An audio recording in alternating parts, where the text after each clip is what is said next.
जब supreme court में मनीष सिसोदिया जी की बेल का केस सुना जा रहा था, तब सुप्रीम कोर्ट ने प्रोसिक्यूशन से बहुत तीखे सवाल पूछे।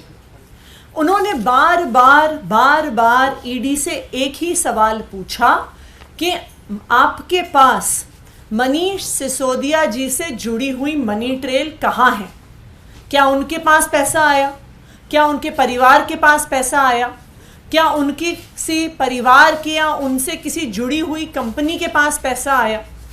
सुप्रीम कोर्ट ने बार बार पूछा कि अगर मनीष सिसोदिया के पास पैसा पहुंचता हुआ ईडी दिखा नहीं सकती है तो फिर मनी लॉन्ड्रिंग का सवाल कैसे पैदा होता है और पीएमएलए लगने का सवाल कैसे पैदा होता है?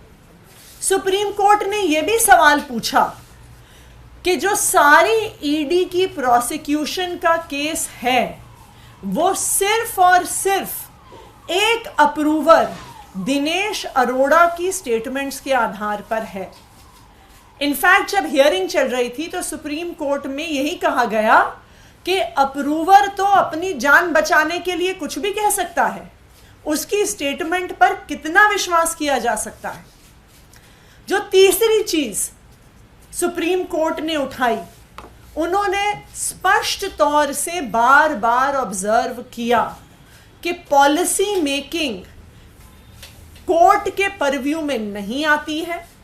पॉलिसी मेकिंग में अगर लॉबिंग हुई भी तो लॉबिंग इलीगल नहीं है जब तक क्विड प्रो क्वो इस्टेब्लिश नहीं होता कि पैसे एक व्यक्ति से दूसरे व्यक्ति के हाथ में गए और जिस व्यक्ति के हाथ में गए उसने उस ब्लैक के पैसे को वाइट करने की कोशिश की, यानी मनी की लॉन्ड्रिंग की कोशिश की, तब तक पीएमएलए लागू नहीं होगा, तब तक कोई गुनाह नहीं होगा।